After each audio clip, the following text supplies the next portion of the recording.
Olá, bem-vindos à nossa exploração de hoje. Temos em mãos um material, olha, fascinante. O livro primeiro, capítulo 2 de O Livro dos Espíritos, de Allan Kardec. A tradução que a gente está usando é a do Eri Lopes. O foco aqui são os elementos gerais do universo. A nossa ideia é investigar a fundo esses conceitos, né? Espírito, matéria, as origens deles, as propriedades incríveis da matéria e a natureza do espaço que abarca tudo isso. Sempre pela ótica dessa obra que é fundamental, né? Preparados para pensar sobre os tijolos básicos da realidade, como o livro apresenta? Então, por onde a gente começa essa jornada cósmica? Talvez pela pergunta a mais básica de todas, né? Será que nós, seres humanos, temos a capacidade de realmente entender a essência de Deus? A origem de tudo? O livro já entra nessa questão logo de cara. É verdade. E a resposta inicial, eu diria que é bastante humilde. O texto sugere que falta para a gente um sentido específico para essa compreensão total, sabe, da natureza íntima de Deus. É quase como tentar ver uma cor que está fora do nosso espectro visível. Nossos sentidos, nossa inteligência atual parece que tem um limite aí. Falta um sentido. Isso é intrigante. Quer dizer que é uma limitação quase biológica ou espiritual. Ou talvez as duas coisas. É algo que a gente nunca vai superar. Olha, a obra não coloca isso como um beco sem saída, não. Definitivo, ela sugere que existe um caminho de desenvolvimento, sim.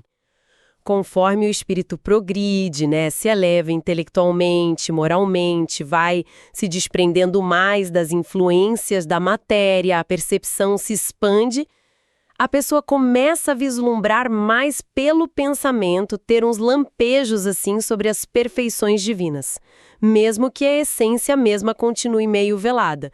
Não é um não absoluto, sabe? É mais um ainda não para nossa condição evolutiva de agora. Entendi. Então tem um potencial de crescimento aí. E o livro fala alguma coisa sobre uma revelação divina mais direta? Fala sim. Tem uma passagem que indica que Deus pode sim revelar coisas que a ciência humana por si só ainda não pegou. Mas isso aconteceria assim segundo um critério de utilidade no momento certo, né? Conforme o julgamento divino. Mesmo assim, a obra é bem clara, sabe? A origem primeira das coisas, o como tudo começou mesmo, isso continua sendo um dos grandes segredos divinos. Quando perguntam se a matéria existe desde sempre, como Deus, a resposta é direta, só Deus o sabe. Só Deus o sabe. Isso põe um limite claro, né?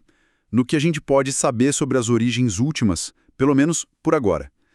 Mas, mesmo sem desvendar esse comecinho, a obra argumenta que a gente pode inferir a causa por trás da criação. Exatamente.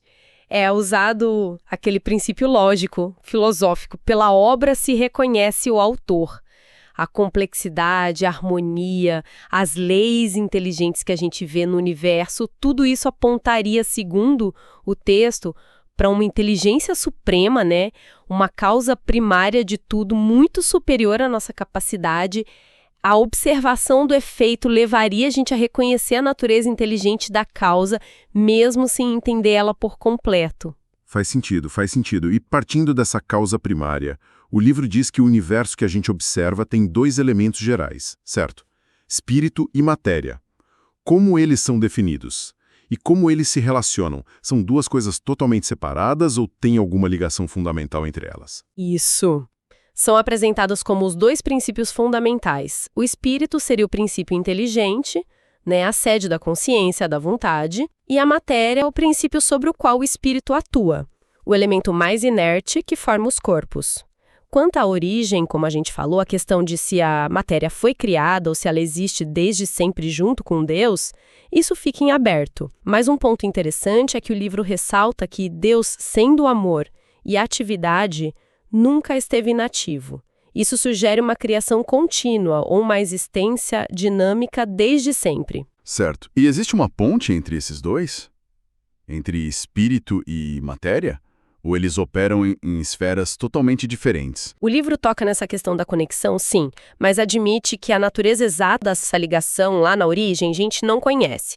No entanto, ele introduz um conceito-chave para a gente entender a vida como a gente conhece: o perispírito.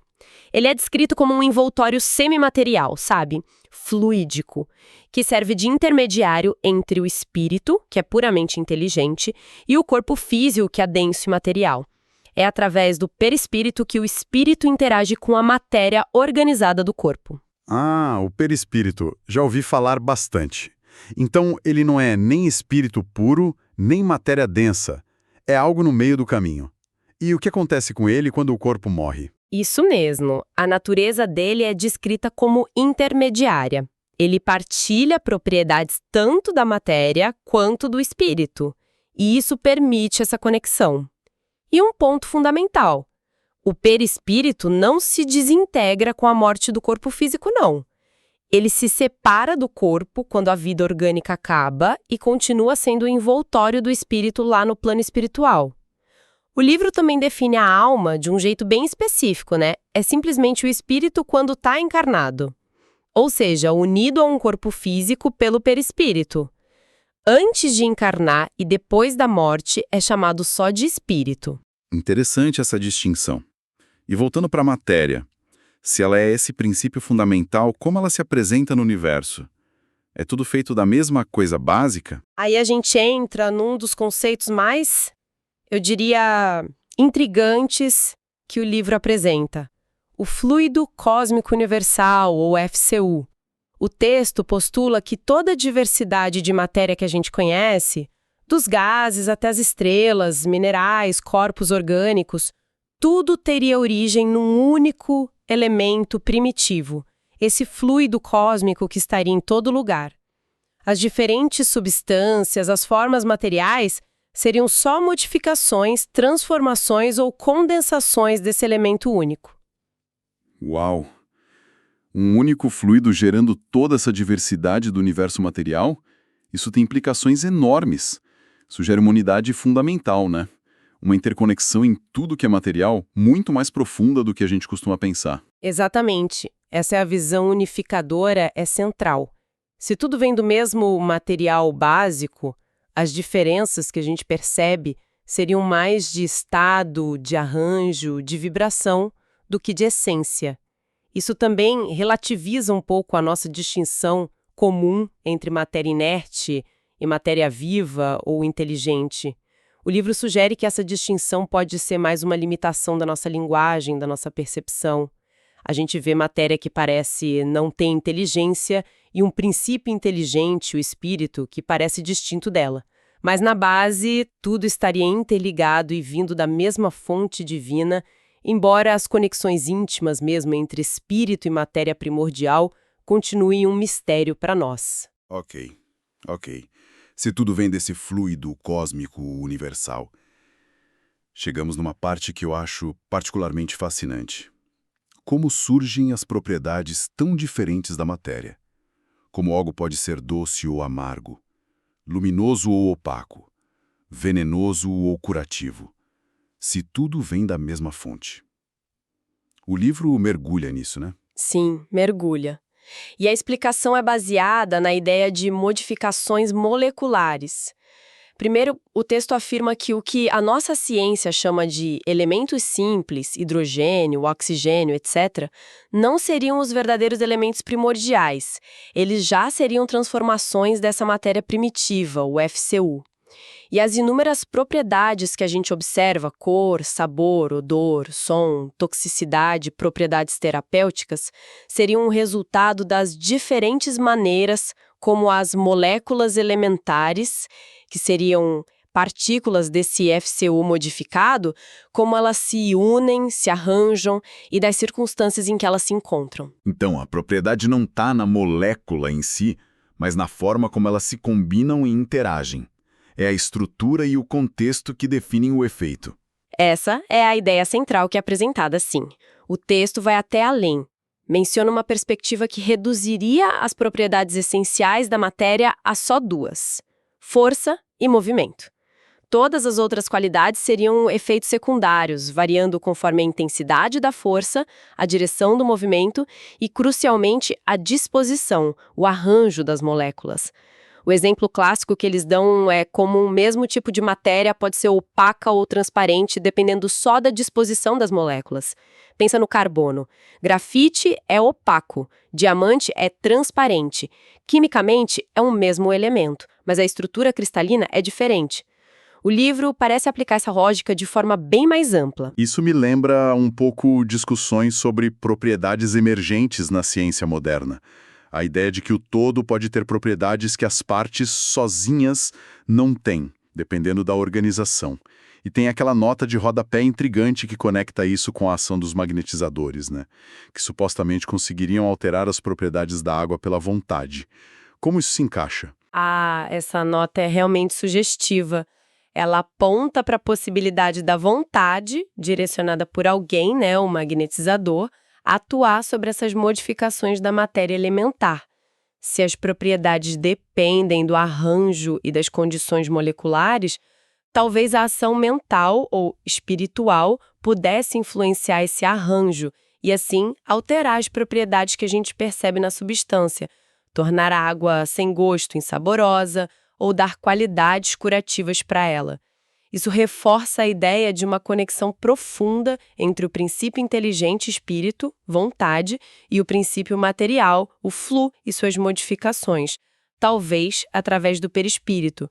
Sugere que a matéria não é tão fixa ou imutável como parece para a gente. Uma interação diretamente matéria, baseada nesse modelo de fluido cósmico e modificações moleculares. É uma ideia poderosa, sem dúvida. E essas moléculas fundamentais, elas teriam alguma forma específica? O livro fala disso? Fala que sim, as moléculas têm forma, mas não seria algo que a gente pudesse perceber com nossos sentidos ou instrumentos atuais. Acrescenta que as moléculas elementares primitivas teriam uma forma constante, fixa, enquanto as moléculas secundárias, que seriam o aglomerado das primeiras e formariam o que a gente chama de molécula, essas teriam forma variável. Isso talvez se relacione com a capacidade de mudança e transformação da matéria, né? Compreendido. Cobrimos a origem, os componentes espírito e matéria, e como a matéria ganha suas propriedades. Falta o palco onde tudo isso acontece, o espaço universal. O que o livro dos espíritos diz sobre ele? É finito? Existe o vazio? Indefinidas nesse ponto. Sobre a finitude, o livro afirma que o espaço universal é infinito. O argumento é quase um exercício de lógica. Imagina um limite para o universo. A pergunta que vem na hora é: e o que tem além desse limite? Mesmo que você imagine um nada absoluto, esse nada ainda ocuparia espaço. Então a ideia de um limite para o espaço seria contraditória em si mesma. Ele tem que ser infinito. Um infinito que a nossa mente tem dificuldade de conceber, né? E quanto ao vazio, a gente costuma pensar no espaço como quase todo vazio, com os pontinhos de matéria aqui e ali. Essa visão bate com o livro? Não, de jeito nenhum. A resposta sobre a existência do vazio absoluto é categórica. Não, não há o vazio. Aquilo que a gente percebe como vazio, o espaço entre as estrelas ou mesmo dentro dos átomos, estaria na verdade preenchido por uma matéria extremamente sutil, rarefeita. Uma matéria que escapa completamente aos nossos sentidos e aos nossos instrumentos de detecção. Talvez o próprio fluido cósmico universal, no seu estado mais etéreo, preencha todo o espaço. Então o universo seria um pleno, totalmente preenchido, e não um vácuo com ilhas de matéria. Isso muda radicalmente a nossa imagem mental do cosmos. Deixa de ser um lugar frio e vazio para ser cheio. Cheio de quê, exatamente? Só dessa matéria sutil. Cheio dessa matéria sutil, que é a base para toda a matéria mais densa, né? E, crucialmente, também permeado pela presença espiritual. Se o espaço é infinito e não tem vazio, e se o espírito é um dos princípios fundamentais, então o universo inteiro é o campo de existência e ação dos espíritos, nos seus diversos graus de evolução. Isso meio que elimina a ideia de solidão cósmica e reforça a noção de um universo vibrante e interconectado e habitado em planos que vão além da nossa percepção física atual. Certo, vamos tentar juntar as peças principais dessa exploração, então. Temos um universo que emana de uma causa primária inteligente, Deus, cuja essência íntima nos escapa por enquanto. Esse universo se manifesta através de dois princípios: espírito, a inteligência, e matéria. Toda a matéria, com toda a sua diversidade incrível, derivaria de um único elemento primordial, o fluido cósmico universal. As propriedades que a gente percebe não são da substância básica em si, mas fruto de modificações, arranjos, combinações moleculares. E tudo isso acontece num espaço infinito, que não é vazio, mas preenchido por essa matéria sutil e pela presença espiritual. É uma visão bastante integrada, né? Exatamente. E um ponto fundamental que permeia toda essa cosmologia, como outras partes do livro deixam bem claro, é a preeminência do mundo espiritual sobre o mundo material. O mundo espiritual é apresentado como pré-existente e sobrevivente ao mundo físico. Ele é o mundo principal, o eterno, enquanto o mundo corporal é secundário, transitório. Isso contextualiza nossa existência física como uma etapa, uma experiência, para o espírito imortal, e reforça constantemente a ideia de que nossa percepção atual é limitada, sim, mas que o conhecimento pode se expandir, seja pela evolução espiritual individual, seja por revelações consideradas úteis pela providência divina. É fascinante observar como essa estrutura toda conecta o imaterial ao material, o micro ao macro, a causa primeira às manifestações últimas. É um sistema de pensamento que busca, assim, não deixar pontas soltas, oferecendo uma explicação bem abrangente para a realidade. Sem dúvida. E essa visão deixa a gente com uma questão profunda para refletir, sabe? Algo para levar conosco. Se o espaço que a gente julga vazio está, na verdade, fervilhando com uma matéria sutil que é a base de tudo e potencialmente permeado por inteligências e formas de vida que nossos sentidos e instrumentos de hoje são incapazes de detectar. Como isso deveria impactar nossa compreensão da realidade? O que significa viver num universo onde o invisível e imaterial não só existe, mas é considerado o elemento principal e mais duradouro? Como isso redefine nosso senso de lugar, de conexão e talvez até de propósito dentro desse cosmos vasto e fundamentalmente interligado? Uma pergunta que ecoa, né? E nos convida a olhar para o universo e para nós mesmos com outros olhos. Realmente, uma ideia poderosa para se pensar. Com essa reflexão, então, a gente encerra esta análise dos elementos gerais do universo, conforme apresentados em O Livro dos Espíritos. Até a próxima!